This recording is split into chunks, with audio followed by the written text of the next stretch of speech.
So this unit is Bohan M4A1 Gel Blaster converted to airsoft.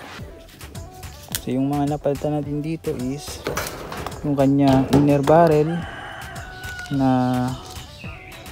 yan 6.6 mm na stainless inner barrel. Ayan. So dito nagpalit din tayo ng magazine na pang airsoft, which is ito yung ini-scratch dito para mag-load yung BBs. Aside from that, nagkaroon tayo ng malaking modification dito sa kanyang handle, kung saan dito nakalagay yung kanyang motor para mag-fit siya dun sa gearbox, kasi gumamit din ako dito ng ENC metal gearbox. Ito naman yung ating hop-up chamber from SHS. Napakaganda niya, so pwede mo siyang i-adjust. Ayan. Tapos ayan, itong priming niya is wala na itong function, since hindi naman tayo gagamit nung motorized na magazine. Sa battery, I am using 11 volts, 11.1 volts na LiPo. Ayan, so napakasikip. Ayan, so ito yung battery na gamit ko, which is 2800 mAh na rin. Ayan.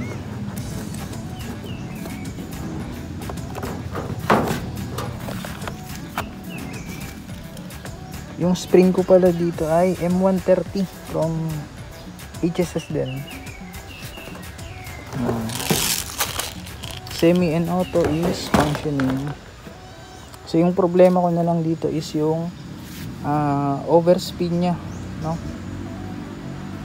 Kasi wala akong gamit na anti-braking tawag doon, active braking MOSFET. So yung sa switch naman, para hindi nababurn yung contact, meron ako dito nilagay na relay. So yun yung nag-handle nung large current. So far so good naman. Siguro next time detalye natin yung sa pagkabit naman ng MOSFET, kasi hindi pa siya dumadating eh. Ayan, so test pair tayo. Wait, set up ko lang yung camera. So yung target natin ay ayan, yung tatlong lata.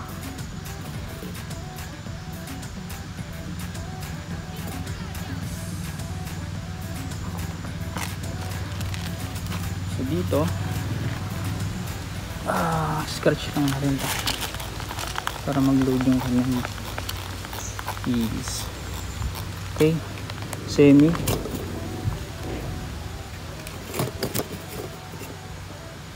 Aspire.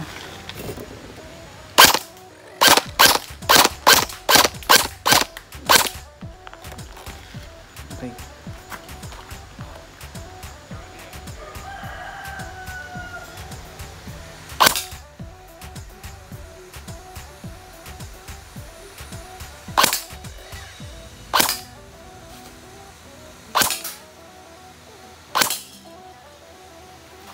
Nice. Test naman natin siya dun sa kanyang full auto.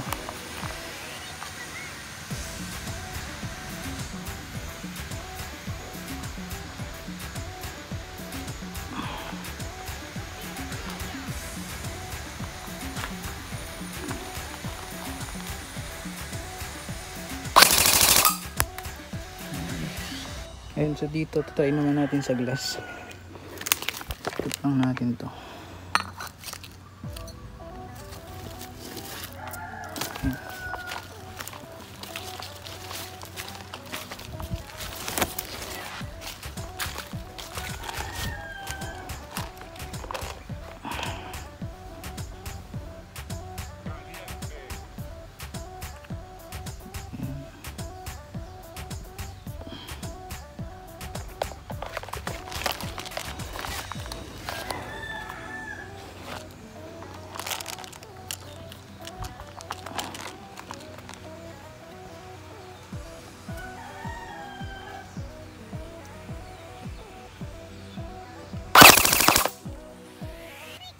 Ayan, so naka-auto pala yun.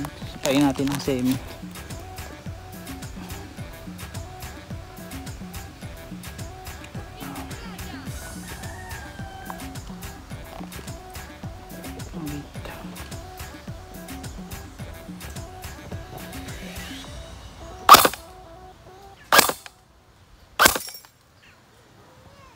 Ay, butas. Uy, grabe yun. Bumalik sa atin yung bubog. Munti ka na tayo dun.